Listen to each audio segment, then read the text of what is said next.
आज 10 तारीख की वाणी है और बहुत ही अच्छी ये वाणी है आज की, क्योंकि बाबा ने इसमें ये बोला कि तुम रूहानी अश्व हो और तुम्हें दौड़ना है। और फिर बाबा ने जो ये गीता जो दुनिया में बताई जाती है श्री कृष्ण वाली, उसके भी कुछ रेफरेंसेस लिए।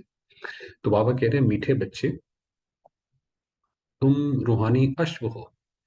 तुम्हें रूहानी तुम्हें विजयी रत्न बनने की रेस करनी है। जैसे घोड़े दौड़ते हैं फर्स्ट आने के लिए, तो बाबा कह रहे हैं, तुम्हें भी ऐसे विजयी रत्न में आना है। महारथी अश्व वह जो राजाई पाने की रेस करे। तो हम कौन से अश्व हैं? अगर हम ये सोचते हैं कि हमें राजाई प्राप्त करनी है तो हम महारथी हैं। हम सोचते हैं कोई बात नहीं, स्वर्ग में तो आ ही जाएंगे, वहां तो कोई भी दुखी नहीं होता चंडाल भी दुखी नहीं होता जो सबके डेड बॉडीज को जलाता है। तो बात तो फिर क्या दिक्कत है? तो फिर हम महारथी नहीं है। प्रश्न है, तुम बच्चों में सतो प्रधान पुरुषार्थी कौन और तमो पुरुषार्थी कौन? कि हर तरीके के पुरुषार्थी होते हैं, बाबा के बच्चे भी बहुत सारे हैं। तो बाबा कहता है, सतो प्रधान पुरुषार्थी वह जो रचयिता और रचना को जानकर पुरुषार्थ करते हैं। जिन्होंने पूरा शिव बाबा को समझा है, उसकी रचना को समझा है, ये रचना कैसे जाती है, और उसको जानकर पुरुषार्थ करते हैं। जिनकी बुद्धि में सृष्टि के आदि मध्य अंत की नॉलेज घूमती रहती है, जिन्हें बाप की याद का शुद्ध अहंकार है। तो जब आप अमृत वेले कभी उठेंगे तो आपके मन में पूरे दिन ये संतोष रहेगा कि मैंने बाबा की जो पहली इच्छा है वो फॉलो करी है। तो जैसे एक वो शुद्ध अहंकार आता है। तो बाबा ने कहा, तो उस और दूसरी बात क्या होगी कि जो जो सृष्टि के आदि मध्य अंत की नॉलेज है, वो बुद्धि में घूमती रहेगी कि ये ड्रामा कैसे चलता रहता है। और तमो पुरुषार्थी वह जो कहते, कल पहले जैसा पुरुषार्थ किया होगा वैसा कर लेंगे, जो मिलना होगा वह मिल जाएगा। तो बाबा कहते हैं, वो जो तमो वाले जैसे बात करी, कोई बात नहीं, सारी दुनिया जाएगी उसमें हम भी चले जाएंगे, क्या बात है। तो ऐसे है। गीत है, दुखियों पर कुछ रहम करो माँ बाप हमारे। ओम शांति। इसके सेकंड पैराग्राफ से पढ़ते हैं। अच्छा, तो बाबा ने कहा, तुम जानते हो स्वर्ग की स्थापना कैसे हो?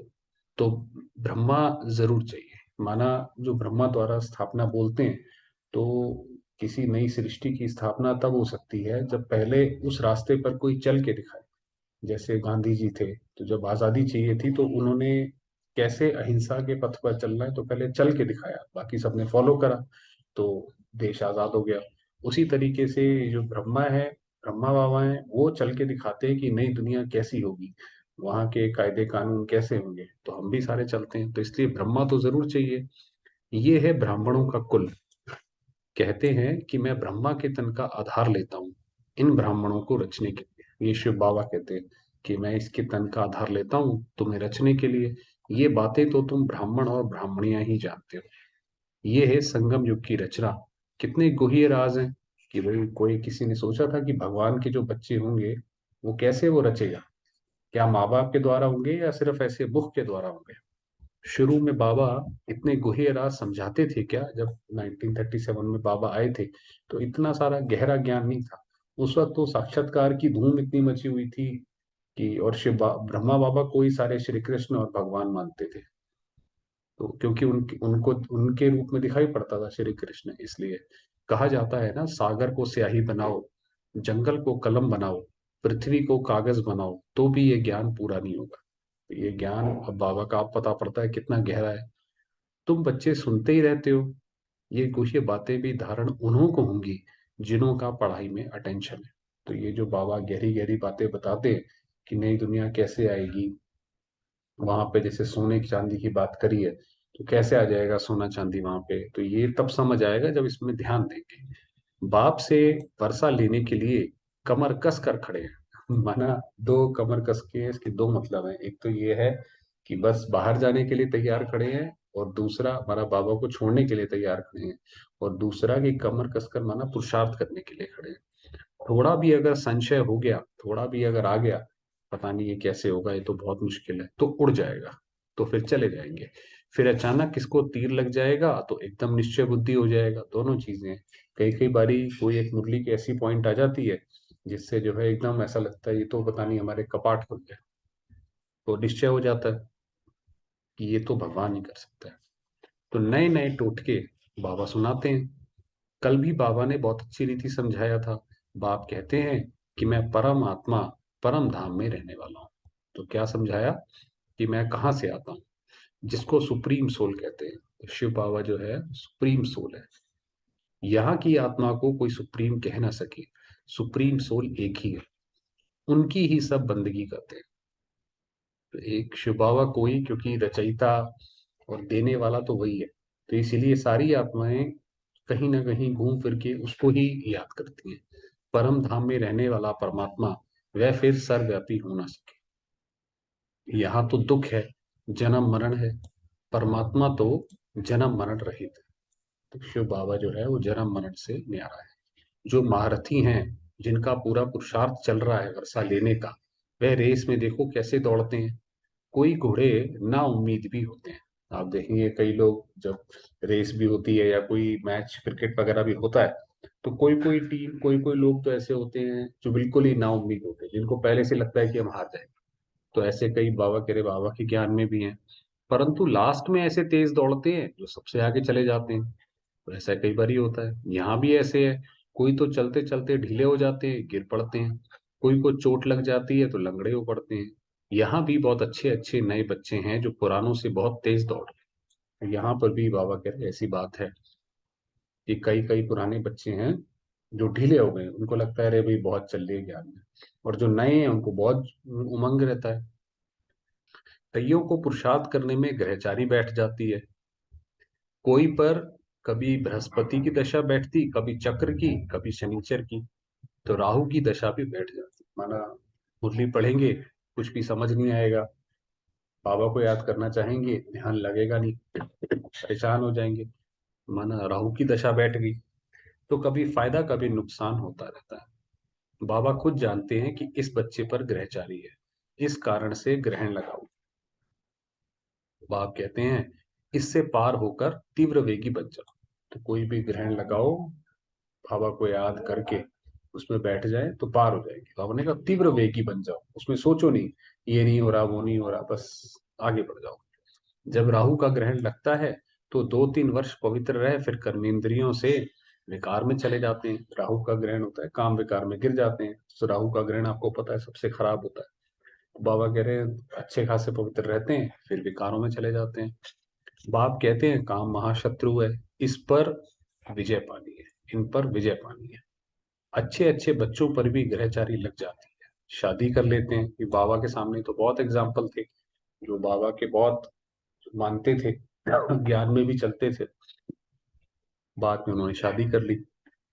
प्रण भी पहले करते हैं तो हम पवित्र रहेंगे, परंतु गिर पड़ते हैं।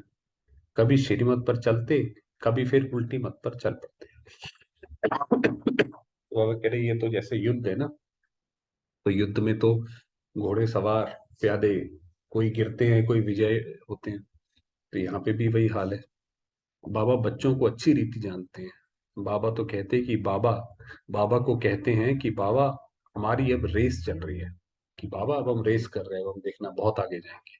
तो बाप कहते हैं कि खबरदार रहना, क्योंकि ये रेस हॉर्स है ना, क्योंकि ये घुड़सवारी है। देखो बच्चे, भविष्य 21 जन्मों का सुख मिलता है, ये कोई कम बात है। आप देखिए मनुष्य एक जन्म के लिए कितना कुछ, सुखी रहने के लिए कितना पुरुषार्थ करता है, पढ़ाई लिखाई ये वो।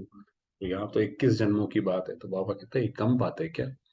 भूल करने से फिर भविष्य सभी जन्मों पर ग्रहचारी अथवा गोभी लग जाता है। माना अगर अभी कुछ हमने गड़बड़ करी, तो उसका सारा मदार जो है हमारे अगले जन्मों पर, तो उसमें फिर दिक्कत हो जाएगी, उसमें घाटा पड़ जाएगा।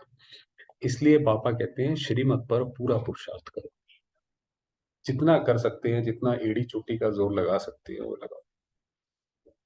बाबा तो पहले से ही बता देते हैं जितना रुस्तम बनेंगे, ज्ञान योग में तीखे होंगे, उतना माया के तूफान भी जोर से आएंगे।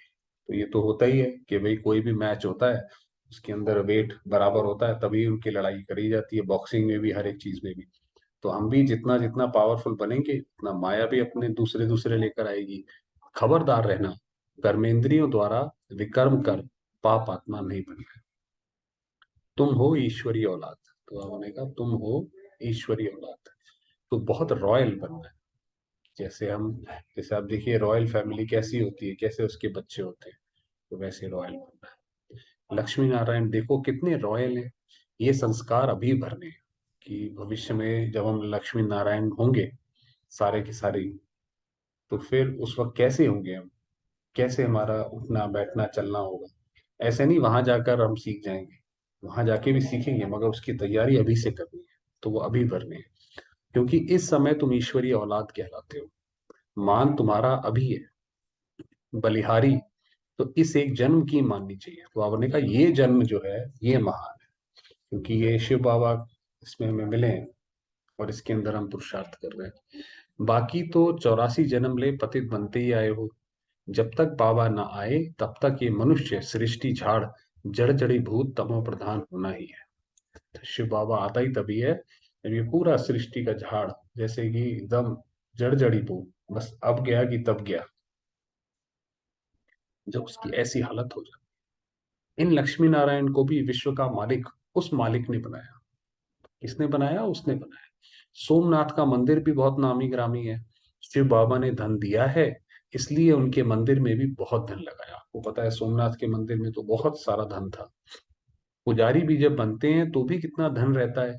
जो इनके मंदिर बनाए हैं, माना द्वापर में जब हम पुजारी बनते हैं, पूजा करते हैं शिव बाबा की, तो बाबा ने कहा तब भी तुम्हारे पास कितना धन है, जो सोमनाथ में तुमने राजा विक्रमादित्य ने उसमें धन लगाया, तो पूज्य पने में कितना ना धन होगा। तो जब हम स्वयं पूज्य होंगे तो कितना धन होगा। अभी तो है प्रजा का प्रजा पर राज्य, कुछ है नहीं। माना प्रजा का कोई भी इतना काबिल नहीं है जो सबको राज कर सके, तो ये प्रजा में से ही एक वो जो है प्रजा का प्रजा पर राज्य है, तो डेमोक्रेसी जिसको दूसरी भाषा में बोलते हैं। ब्रह्मा की रात है ना, फिर ब्रह्मा का दिन होता है, तो स्वर्ग बन जाएगा, हीरे जवाहरातों के महल बन जाएंगे। भला इतना सोना आएगा कहाँ से? वही जैसे बात करी कि सतयुग में इतना सोना आएगा, बाबा ने कहा पूज्य होगे तो कितना ना धन होगा, तो इतना सोना कहाँ से आएगा? वहां सोना तो मिट्टी मिसल होता है, सतयुग में तो सोना मिट्टी मिसल होता है। दिखलाते हैं पहाड़ों में गरमाइश होती है तो फटते हैं, खानियों से ही सोना निकलता है ना, सोने की ईंटें बनाते रहेंगे। माना ये जो धरती की उथल पुथल होगी, तो उसके बाद अभी भी पीछे क्या कहते हैं, किसी समुद्र से कोई सोने की वो छोटा सा रथ आया था निकल के बाहर इंडिया में ही। तो ये जो धरती की उथल पुथल होगी उसके बाद कुछ ऐसा होगा कि ये जितनी सोने की खानियां हैं वो इंडिया में जैसे आके खुल जाएंगी, क्योंकि हिमालय भी हमारे यहीं पे ही है। और दूसरी बात ये भी है कि पहाड़ के वजह होने की वजह से जो हमारी नदियां हैं, तो भारत दोबारा से कृषि प्रधान देश हो जाएगा। तो अगर कृषि प्रधान हो जाएगा तो फिर दोबारा सोना हमारे यहाँ अपने आप ही आने लग जाएगा, क्योंकि दूसरे देशों के पास फिर कुछ देने के लिए रह नहीं जाता, तो इसलिए फिर ऐसे करके वो सोना आता जाएगा। जैसे माया मच्छंदर के खेल में दिखाते हैं, तो उसने सूक्ष्म बतन में सोने की ईंट देखी, समझा ले जाएंगे। ये अरेबिक जो स्टोरीज होती थी उसमें बताते हैं कि भाई वो कोई गया, उसने भगवान के पास गया, उसने भगवान ने उसको सोने की ईंट दिखाई, उसने सोचा नीचे ले आता हूँ। तो वो ये है माया मच्छंदर का खेल। आंख खोली तो कुछ नहीं देखा। यहाँ भी बच्चे दिव्य दृष्टि में सोने के महल देखकर आते हैं। तो यहाँ पे भी जब पहले बाबा के पास साक्षात्कार होते थे, तो उसमें भी ऐसे बहनें और भाई लोग जाते थे और ऐसे देख के आते थे कि वहां पे सोना है, ऐसा चांदी, तो कोई समझता था रख के ले चले। बच्चों ने गीत तो सुना, दुखियों पर कुछ रहम करो, ऊपर जो गीत आया, बाप का नाम ही है ब्लिसफुल। अब जैसे दूसरा टॉपिक स्टार्ट हुआ, अभी तो सोने चांदी की बात करें, तो बाप का नाम ही है ब्लिसफुल। ऐसे नहीं कि वह सभी में विराजमान है, जो बताया ये सर्वव्यापी है, कोई भगवान सर्वव्यापी नहीं है। माया ने बुद्धि को बिल्कुल ही ताला लगा दिया है। माना बुद्धि लगाना ही नहीं चाहते, यूज ही नहीं करते।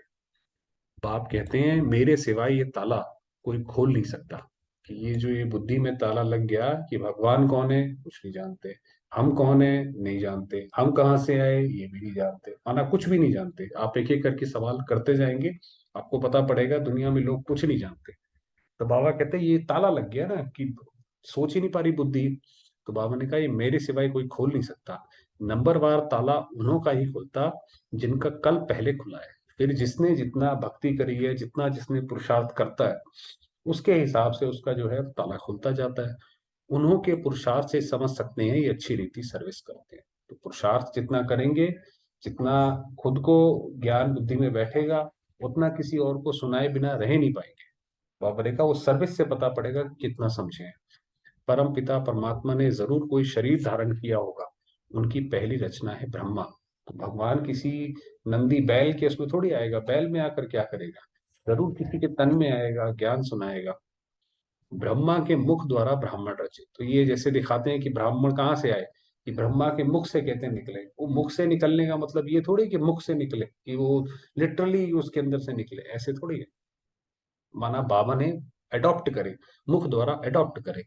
ब्राह्मण है चोटी, अब ये जो चोटी जो ऊपर बांधते हैं, आप देखिए ब्राह्मण लोग अपनी चुटिया में ऊपर चोटी बांधते हैं, तो वो ब्राह्मणों की निशानी है। और वो जो वो गांठ मारते हैं चोटी में, वो शिव बाबा की निशानी है। जगत अम्बा ब्राह्मणी है, ब्रह्मा ब्राह्मण है, शक्ति सेना ब्राह्मण ब्राह्मणी है, तो हम सारे के सारे ब्राह्मण ब्राह्मणी है। बाप कहते हैं मैं ही नॉलेज हूँ। तो ये जो सारी नॉलेज है कि हम कहाँ से आते हैं, यहाँ पे आकर क्या करते हैं, यहीं पे ही क्यों आते हैं, ऐसे ही क्यों चलते हैं, भगवान कौन है, ये सारी नॉलेज शिव बाबा के पास है। मेरा भी ड्रामा में पार्ट है। तो ये ड्रामा में, ये जैसे इस गोल चक्र में सारे के सारे समय के चक्र में बंधे हुए हैं, हम भी बंधे हुए हैं, शिव बाबा भी बंधा हुआ है। मैं ही आकर तुमको रचता और रचना का राज समझाता हूँ। तो बाबा आते हैं, बताते हैं कि बच्चे ये गोल चक्र जो है कैसे चलता है। यहाँ तो बाप टीचर सदगुरु एक ही है, तीनों ही कर्म इकट्ठे करते हैं। तो शिव बाबा जो है वो हमारा बाप टीचर सतगुरु, सतगुरु साथ भी ले जाएंगे, ये गारंटी है। अब सतगुरु क्यों है, क्योंकि बाप बन के पहले पालना करता है, प्यार करता है, टीचर बन के हमें ज्ञान देता है, समझाता है कि कैसे करना है, और सतगुरु बन के साथ ले जाएगा, हमें अब यहाँ पे छोड़ नहीं देगा। ज्ञान सुना दिया, सब कुछ कर दिया और लेकर ही नहीं गया तो फिर फायदा क्या तो हम तो यहीं पे रह जाएंगे। तो बाबा ने कहा ये गारंटी है, बाप सभी को सुख शांति देता है, तो सभी को देगा। बाप के तो सभी बच्चे हैं, ऐसे थोड़े ही कोई को दे कोई को ना दे। माना कोई भगवान को गाली भी देता है, तो शिव बाबा कहता है तब भी मैं उसको शांति तो जरूर दे के जाऊंगा। बाप तो सभी को माया की जंजीरों से छुड़ाने वाला है। अब ये माया की जंजीरें ही है ना, ये पांच विकार कैसे आत्मा को पकड़ लिया उसने, इसलिए सब उनको याद करते हैं, स्वर्ग की स्थापना करते हैं, बाकी सबको मुक्ति में भेज देते हैं। ये तो बाप का ही काम कि बच्चों को इस लायक, चाहे दुनिया में भी कोई कितना भी भगवान को गाली दे, उसको भी बाबा इस लायक तो बनाता है कि वो आत्मा उड़ के मुक्ति धाम में जाके शांति धाम में बैठे, क्योंकि ये उसका काम है। उसके लिए भी वो लिबरेटर गाइड दाता है ना। अच्छा, मीठे मीठे से खिलते बच्चों प्रति माता पिता बाप दादा का याद प्यार और गुड मॉर्निंग। रूहानी बाप की रूहानी बच्चों को नमस्ते। हम रूहानी बच्चों की रूहानी शिव बाबा को नमस्ते। वरदान दिया, हर कर्म योग युक्त युक्ति युक्त करने वाले, कि हर कर्म हम योग युक्त होकर करें और युक्ति युक्त तरीके से करें। ऐसा नहीं है जरा से काम में पूरा नहीं लगा दिया तो युक्ति युक्त थोड़ी हुआ। तो युक्ति युक्त करने वाले कर्म योगी, तो कर्म के साथ योग, सो निरंतर योगी। तो कर्म भी करें, योग भी करें, अच्छी तरह से काम भी करें, योग युक्त होकर करें। कर्म योगी आत्मा, जिसका योग, जो कर्म करते हुए योग लगाती है, का हर कर्म योग युक्त युक्ति युक्त होगा। काम बहुत थोड़ी एफर्ट लगाएगा, काम ज्यादा होगा। ऐसा नहीं कि योग लगा रहे हैं तो सो ही गए, ऐसा नहीं अगर साधारण या व्यर्थ कर्म हो जाता है तो भी निरंतर योगी नहीं कहेंगे। अगर हमसे कोई साधारण, जो हमें लगता है कि देवताओं को नहीं करना चाहिए, जिसका कोई फल नहीं निकलता, ऐसे या व्यर्थ कर्म, तो फिर उसको निरंतर योगी नहीं है इसका मतलब। निरंतर योग अर्थात याद का आधार है प्यार। तो वो निरंतर याद कब रहेगी, कि जितना ज्यादा हमारा शिव बाबा से प्यार होगा, उतना ज्यादा जैसे शिव बाबा के साथ तो एक निरंतर याद रहेगी। अगर प्यार नहीं होगा, जबरदस्ती करेंगे तो थोड़े समय बाद सर दर्द करेगा, थक जाएंगे, नींद आएगी। जो प्यारा लगता है वह स्वतः ही याद रहता है। प्यार वाली चीज अपनी ओर आकर्षित करती है। जितना आप बाबा को जानते जाएंगे, जो बोलते हैं सत्यम शिवम सुंदरम, तो वो कितना सुंदर है हम जानते जाएंगे, उतना हमारा उसके प्रति वैसे ही स्नेह बैठता जाएगा, तो फिर याद भी आसान हो जाएगी। तो हर सेकंड, हर संकल्प, हर बोल सदा श्रेष्ठ हो। हर एक जो है हम करें श्रेष्ठ हो, और एक बाप से दिल का प्यार हो, तब कहेंगे कर्म योगी सो निरंतर योगी। जो लास्ट बात बताई कि एक बाप से ही दिल का प्यार हो, बाकी और दुनिया में किसी से ना हो। स्लोगन दिया, मेहनत से छूटना है तो मोहब्बत के झूले में झूलते रहो। वही ये जो बताया दिल का प्यार हो, उसी के ऊपर ये स्लोगन है कि अगर मेहनत, आपको योग लगाने में मेहनत लगती है, कैसे बैठे क्या ना करें, तो बाबा से मोहब्बत करो। मोहब्बत करोगे, मेहनत से छूट जाओगे, तो मोहब्बत के झूले में झूलते रहो। चलिए समय हुआ है, थोड़ा ज्यादा ही हो गया है।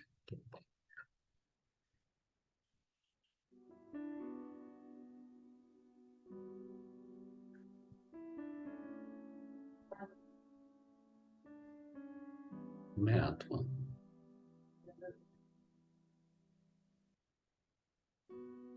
परम पवित्र पूज्य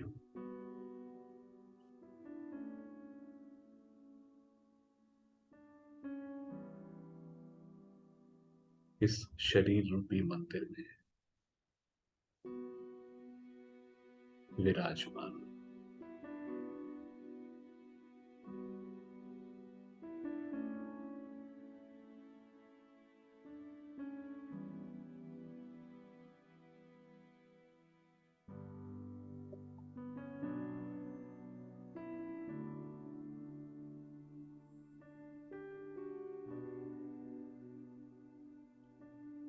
मैं आत्मा चमकती मन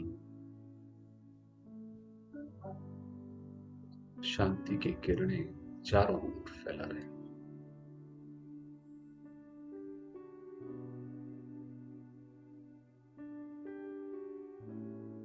इस शरीर को सारे वातावरण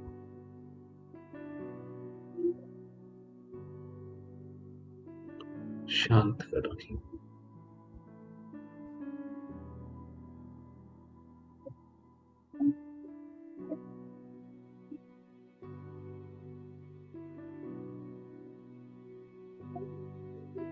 निराकार ज्योतिर्बिंदु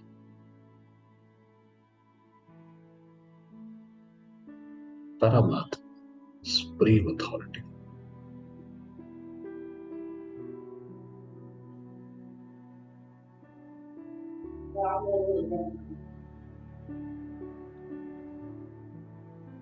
मेरे बाप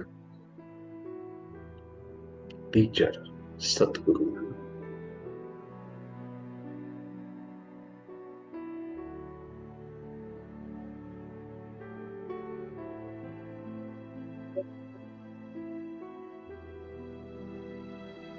उनकी अनुपम कृपा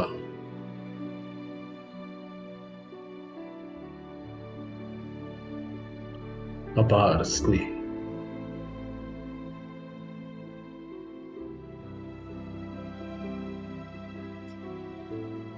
मुझ आत्मा पर बरस रहा।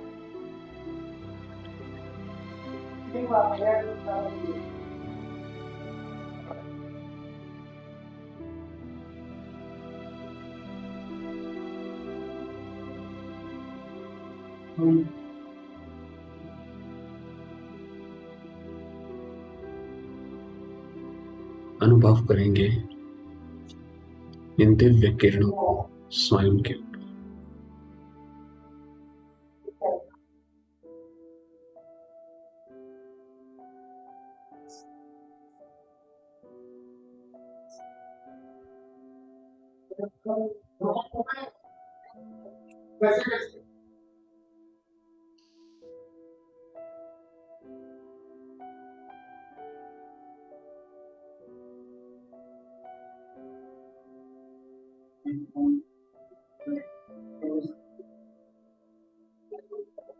बाबा की पवित्र किरणों को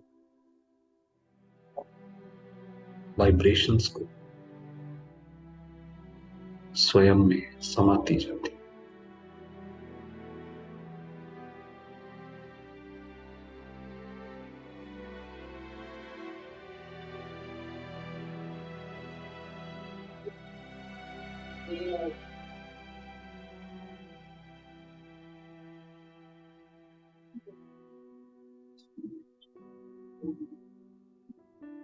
मैं आत्मा शांति की देवी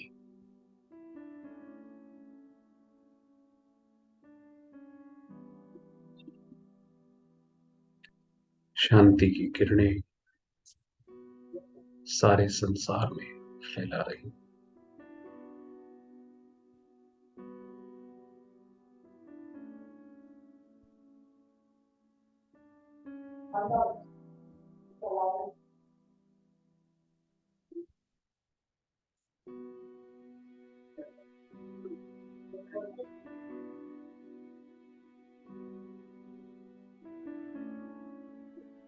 सर्वात्माएं ज्योतिर्बिंदु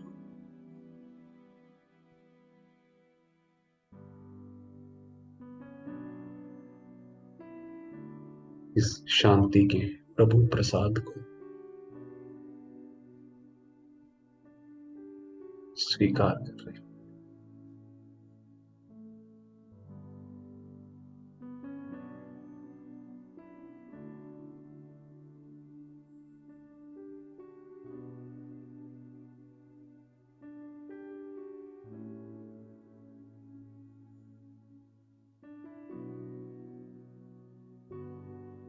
अपने सारे दुखों से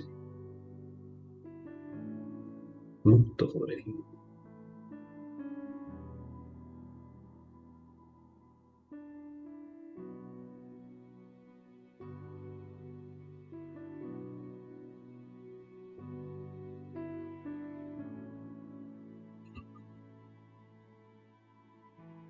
और मैं आत्मा बाबा के साथ कंबाइंड हूं।